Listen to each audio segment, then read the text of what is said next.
Sup?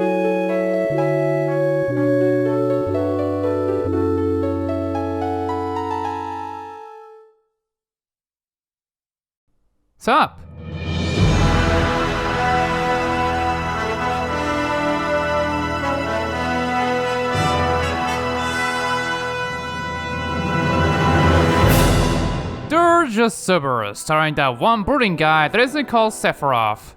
Oh fuck is this game? No shade towards Final Fantasy VII, I think it's a pretty damn good game, if a bit frustrating at the beginning. God, I hate the Hole Eaters. My problem, however, other than it's an RPG, and they're usually hard for me to review one, is I can't come up with an original thought other than game is great despite the loop looking like this, and the story's fantastic for the most part. Also, Tifa is hot. What else can I say? I'm pretty sure I'm not the only one who thought about attacking a ghost scorpion while its tail's up. I didn't understand Cloud's hint well. So yeah, there'll never be a review of Final Fantasy VII here. Unless I'm feeling like a contrarian piece of shit. Ew, look how gay Cloud looks in that dress, so stupid! But I value my credibility, so instead, I'm reviewing a game that's part of its universe. From the mixed bag that is a compilation of Final Fantasy VII, it's Dirge of Cerberus, developed and published by Square Enix with the help of Monolith Soft in 2006 for the PS2 only. Ah yes, a game about Vincent Valentine, an ex-Turk turned lonely man of the people who, from what I read, has rather shit stats when he joins your party. But who cares about that? He's cool, sleeps in a coffin, and has red eyes like me. And that's all that matters, right? Now he has his own game set a few years after the events of 7. What could go wrong? Well, critics seem to think it's missed, so we're in for a treat. I think I'm tired of this form for now, but I don't feel like going back to default.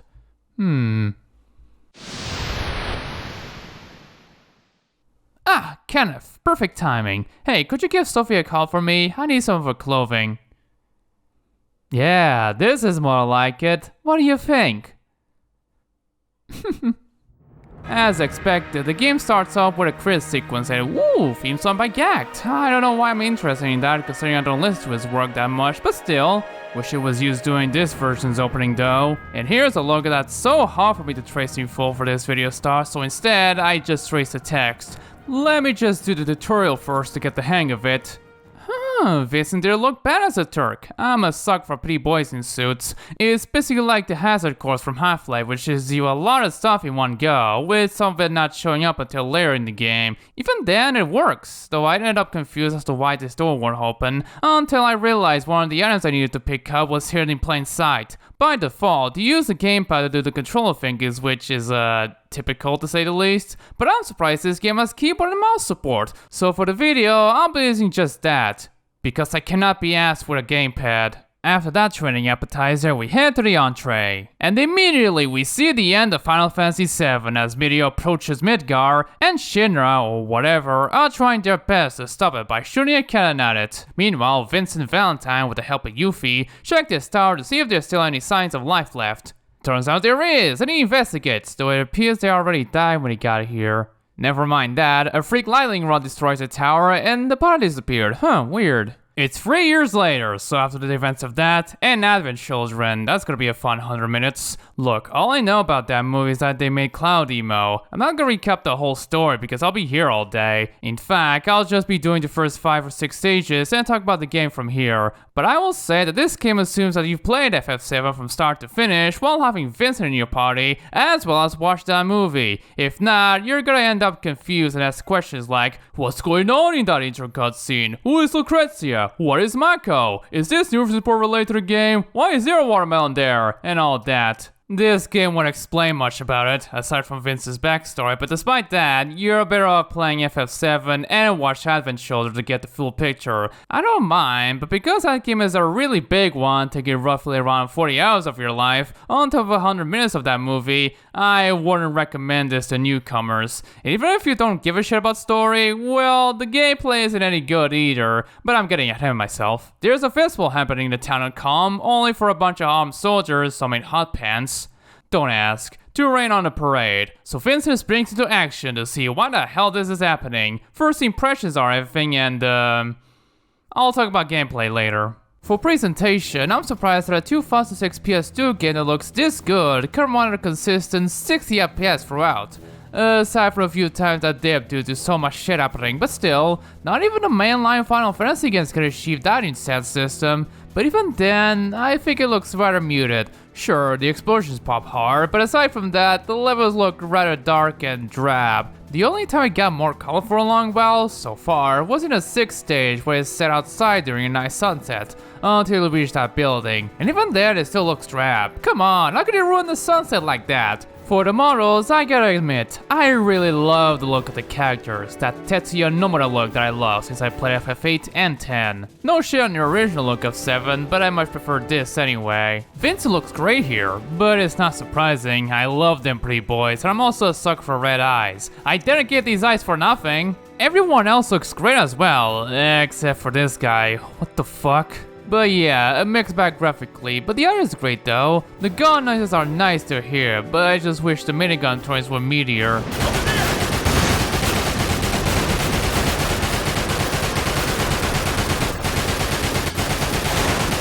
Overall, not much to complain. I love the pickup sounds, the item usage sounds, especially the high potion one. And they're all in high quality. Same goes for the voice acting. The English version has a cast of who's who's of the industry, including Steve Bloom as Vincent. While I love it being all cool and collected for the most part, it sort of reminds me of JC Data from Deus Ex. Breathe. Nice to see you again. Not a very interesting outfit, though. It took me a while to decide which costume I'd put on for today. The rest of the cast were great too. Oh look, even Colonel Campbell is here too. Ha! I don't know what you're implying, but both of us are scientists. We know what we are doing. Maybe except Kay Walgreen. Though consider her character, I'm sure it's the director's choice to have her be just dull all the time, even without the face of danger, so I'll let it slide. Even then, some acting choices can be rather questionable. Long has it been since I faced a worthy opponent? But let's be fair, Final Fantasy is silly, remember that. For music, woo, I like it. This was mainly composed by Masashi Amauzu, with Gak doing the opening and any theme songs. And as some rule, I don't think I ever listened to his work, his contributions are pretty great, so is the rest. When I played the tutorial section first and foremost, I was already intrigued. Even if it's a looping track, it's still pretty banging.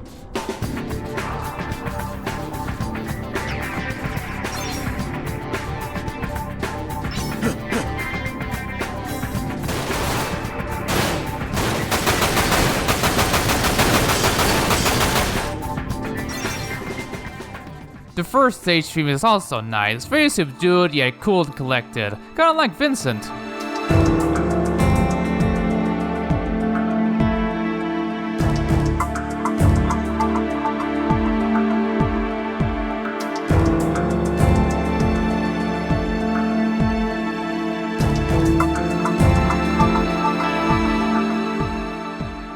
But the theme for its next level is easily my favorite, because saxophone.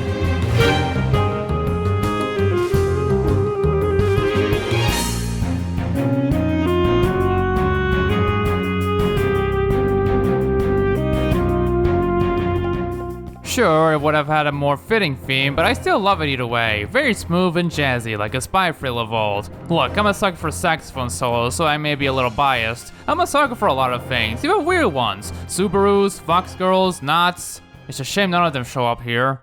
Time for gameplay, and gosh, the mouse control is so slow. Even at max, the camera moves so sluggish. Hell, it doesn't even feel like moving a mouse, rather it moves like how you use a red stick. The movement gets smoothed out as you start, and it's almost impossible to do short jerks. So aiming at snipers can be a chore. This just feels so wrong. I didn't expect dropping emotional levels of mouse movement here. If it worked like a proper third-person shooter should, then this would have been a pretty decent, if not a good game, but this just feels bad. I did get used to it, but I still miss my shots half the time, and I'm usually not a good shooter. Some commands are routine thankfully, it uses the WASD layout for walking and strafing, while the mouse wheel changes weapons, and the R key reloads your weapon. Not so much for shooting though, left click to draw and shoot, right click to use melee as well as holster, F key for magic, and middle mouse for the menu. Yup, escape isn't used for anything. If you wanna quit to the menu, you better have your controls still plugged in. At least there's many pauses in the game, but still, I always expect the right click for secondary fire, at least when it comes to FPS games. E is used for quick item usage so long as you set item for it, which means, much like old Doom, pressing space opens doors. But that also makes Vincent jump. Damn it, game, make up your goddamn mind! Now, you might expect this to be a disaster, the mouse movement situation doesn't help matters, but thankfully I got used to it so much. The moment-to-moment gameplay actually feels good thanks to the auto-aiming. If an enemy is in the view of this big reticle, a red crosshair will pop up and send bullets to them. Yes, even with keyboard and mouse, you can still use auto-aim, but if you prefer, you can disable it. But I don't recommend it, considering how shit mouse aiming is, this is still a welcoming feature. I wish they'd fixed that though. In fact, they could have done it because much like Driving Emotion, they did make changes for the overseas releases as response for the poor reception received in Japan, such as making Vincent run a bit faster and the ability to shoot in mid-air. And yet mouse aiming is still shit. Man, this company. Holy shit makes Vincent wonky moments where you have to follow someone. I hate this kid. And like Ratchet, you can double jump, which is also added in the international releases.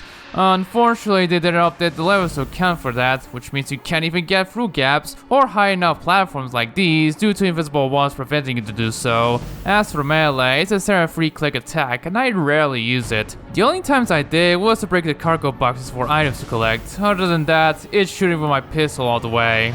This brings me to the weapon loadout, and it's simple enough. 3 types of weapons: pistol, machine gun, and rifle. It's small, but so is the amount. 6 or 7 guns in total, only to be found and never bought. I mainly use the Cerberus, the Griffin, and the Hydra in that order. And even then, I use the pistol for most of the game because it's rather powerful and accurate. The rifle, it's very situational. I use it to dispose of snipers. The machine gun is the worst. It's very inaccurate and sort of weak, basically making it as my last resort when I run out of handgun ammo. It doesn't help that shoots 3 bullets per shot, so you end up wasting a lot of ammo quickly, but I just fucking love that gun. Thankfully, this game has a mechanic where if you keep a kill chain, your weapons will get more powerful, like way powerful, until the chain ends. And there are puzzle stages I encourage you to do that shit. But considering how aiming is here, it can be difficult to pull that off. Unless I do a tool-assisted super play. But if you got the Jill? You can upgrade your guns at the shop so you can alleviate some of its shortcomings. They can be costly though, plus loads of attachments such as barrel links, material for magic usage, scopes, and other chest options that can save weight and or make them more powerful. I actually like it a lot, sure beats Crisis by a few years. Oh yeah, this is a Final Fantasy game, there's RPG elements from XP, leveling up, item usage, the aforementioned materia, and limit breaks. You get experience by, of course, killing enemies and doing mission stuff, but mainly killing. However, you don't level up until the end of the stage, where you can either use XP to do just that, or convert set XP to cash, which is a lot. But I'd rather not risk and actually use XP as it should. And of course I can't pick and choose which stats I can upgrade, it automatically does that for me, typical Final Fantasy stuff. For items, you can either use the pause menu, no, the other one, to use your stuff, and have it for quick usage through the E key. While I like the idea, I just wish that didn't set the item after I use one. Maybe with high pushes half the time because of that. The other times are when I kept forgetting to use keys and bound to E. For materia, you can attach a keyring with it and press F while aiming to use its magic. It basically serves as a secondary fire key, which is so odd to use it. Usually for FPS games, it's a keyboard key for quick melee attacks and right mouse button for secondary gunfire. But again, despite that, I managed to get used to it, and thankfully you can rebind the controls for a more modern scheme. And finally, the limit breaks. In the Japanese original, you press L1 and R1 at the same time to transform into its Galleon Beast form and stay that way until the MP meter is depleted. But in the international version, you could just use the breaker iron to morph for a short period of time at no mana cost. To be honest, I prefer this method better. I mean, you don't waste MP when using the limit break in FF7, do you? This leads me to the enemies and difficulty. I'm playing it on normal and let's be real, this game can be piss easy most of the time thanks to the leveling system, how the chain mechanic works, and of course, the auto-aiming. I've only played the first 6 stages for this video, but for the most part, you'll be fighting against the deep ground foot soldiers, that's these guys, and they're the most generic as fuck disposable goons you ever dispose of. Sure, they'll send the heavy artillery as well as snipers first-person helicopters, but they can be easily disposed of as well. Really, with the abundance of potion pickups as well as jukebox shops around the stages, they aren't that challenging. As for others, they can either be easily disposable like the hounds, or spongy as shit like these creatures. Holy shit, just die already! Really, the most challenging parts of the game are the boss fights, as well as the stealth section where you play as a different character, which I'll get to that, fuck. So much just shooting till they die, but weak points to know about. Kind of. I mean, this one is just shoot the barrels for more damage, and that's a lot. But hey, they can still be fun. Well, that's gameplay covered. The story and levels adjacent to it? I can do the latter easily, but the former is a bit difficult. I don't want to recap the whole story without a hint of criticism. I was gonna recap the first 6 stages at length, but I feel that wouldn't be a pleasant viewing anyway. But if I'm being honest, I think it's a great story so far. There is action, drama, unhappy family reunions, backstory related to Vincent, fan service because of course, and comedy when appropriate, and I love it anyway. It's just a shame I have to play through this mid-ass game with shitty ass mouse aiming. I'll never shut up about it! However, as this is a Final Fantasy game, I expect this ratio to be 50-50 on gameplay and cutscene. So I hope you're well patient during the latter parts, otherwise you can just skip them by pausing and pressing X. I actually like that you can pause the cutscenes instead of just skipping them, but if you're one of those people, you might find it annoying that they added an extra step. At least I don't have to hold a button to do so, I hate that shit. Anyways, for the levels, the first is a long one. While it's a bit mazy, I think it establishes the plot well, from the kidnappings to the main villains of the game.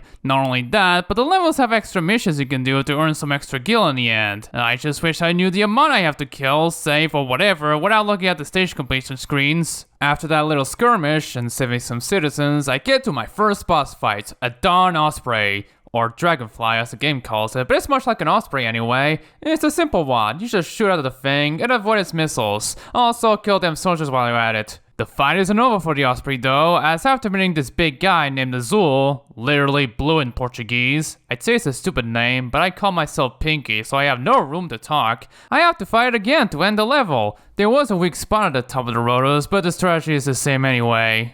The second level is actually a short one, probably the shortest, even with the long cutscene to start. I'm sorry, but I gotta mention the main villain of the game. After we talked to Vincent about Deep Ground, the main bad guys under the Sviets, who like to call their members by colors, and the recent disappearances of thousands in a few cities, some spiky white-haired bloke broadcasts a message about exterminating those who are impure and spare the rest in order to cleanse the planet. Yep, they're doing the Nazi shtick here. I mean, for fuck's sake, it's even named White in German, and the Deep Ground like to shout Hail Weiss. There's no subtlety in their schemes. Anyways, here's some wild hounds. Oh goody, a turret section. Who doesn't love that? Just this vehicular sequence and 2 arenas to worry about. Just shoot your way to the end. This stage should have just been a whole cutscene. The third one, set in the City of Edge, you know, from Advent Children, is much like the first stage. It is a bit of a mazy one, looks and feels kinda like the same. Hell, there's even this circular plaza you have to fight multiple times, except there's snipers that zap your health by a lot instead. Thank the gods for the convenient rifle, plus it's mostly tight corridors, fun. Not so fun is a child I have to protect and fun to get a key card. I don't mind escort missions, it's just that most of them are either annoyingly hard or boring, and this one's the latter. At least it's not hard, but the kid's walking and running pace aren't as consistent as Vincent's. He's faster when he walks and slower when he runs, the embodiment of this tweet. I promise I'll avenge your parents for you.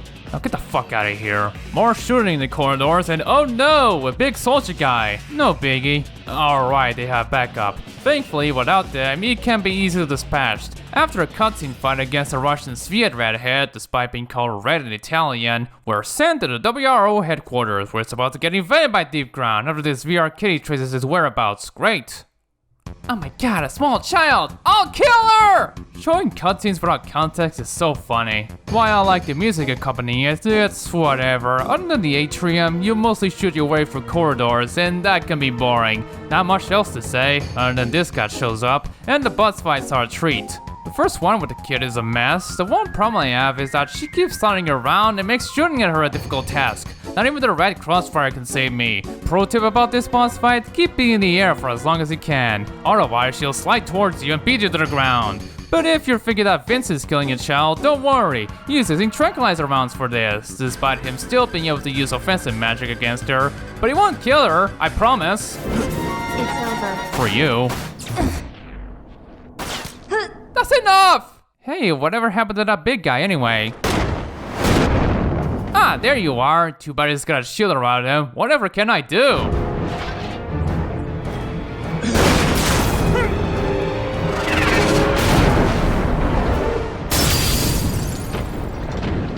Well done. You have broken through my barrier. Yay, I guess. This is much simpler yet more punishing. What you have to do is shoot out the explosive barrels, hurt them a lot, as normal bullets and magic don't do much. However, you also have to avoid his rockets, because if they hit you, they take away a huge chunk of yourself. Worse than the snipers. It's a shame he likes to stand there and move when he feels like it, but eventually I defeated him. Better than the kid fight, really. You may think this is the end, but God damn it, Azul. I hate when people leave me hanging with them butts. Vincent decides to pay a visit to the Shinra Manor in Nibelheim, but Reeve suggests safely heading there by going to the sewers. Damn it, Reeve, you know I hate doing root canal with these controls. Thankfully, the sewer part isn't annoying no long. It just waves at those green sea creatures with a name I don't know how to pronounce as you head inside the manor. Really, this one isn't so bad. Even the boss fight isn't a slog. However, I have a huge problem with this, and it's the tension where you play as that robot guy with a name I also don't know how to pronounce. He's sneaking in someplace in Midgard to investigate the disappearances, and because he's a weak fuck, it's the stealth section. Now thankfully, it is a short part, and you only get to play as him once in the entire game. But it's so annoying to get through because you'll most likely get spotted and shot on sight. More so when trying to do a side mission involving never getting spotted. At least you could push exploding barrels at the crooks. Maybe y'all prefer this over the normal loot, but I just couldn't deal with it. Give me Metal Gear Solid any day of the week. After collecting some plot important MO discs, says Vincent thankfully, hey, that redhead is back, and she's so horny thinking about the end of the wall Deep Ground's trying to conjure. Not on my watch. That was a terrible impression. That sounded more Adam Jensen than anything. I like the way Rosa pulls away here, like she made a terrible joke in a stand-up special. Anyways, Black Widow robot, what is this, FF8? Ah damn, I have to fight it twice in a game. Maybe more if I care enough to continue. Not bad bosses really, predictable patterns and all, but the same strategy applies. Keep shooting till it dies. Off to the next stage, where Deep Ground invades the WRO HQ again. What is this crap? After that mess, they should have invested in upping the security outside. Or are Deep Ground just that good? We start outside, I must head there. This one is pretty fine. Boring maybe. I don't like the part where you shoot at helicopters, 15 in total. There's no need to shoot them all, but they really shouldn't have made me wait that long for the goons with a key card to show up. And the boss fight is yet another Black Widow robot. I think Square ran out of ideas already. At least I got a large chain at the bridge. Oh no, they trashed the place more, and the level is over. I'm gonna cut this short. I'm sure there's only a quarter of the way left. Fuck, I stand corrected. Oh well, even if I think it's a shit game, it's still not worth spoiling everything. I only do that in games that I think are actually worth replaying. But again, I'm not some YouTube essayist hack who's too lazy to actually analyze the media they're talking about. But to leave you satisfied, here's Yuffie bitch slapping that kid.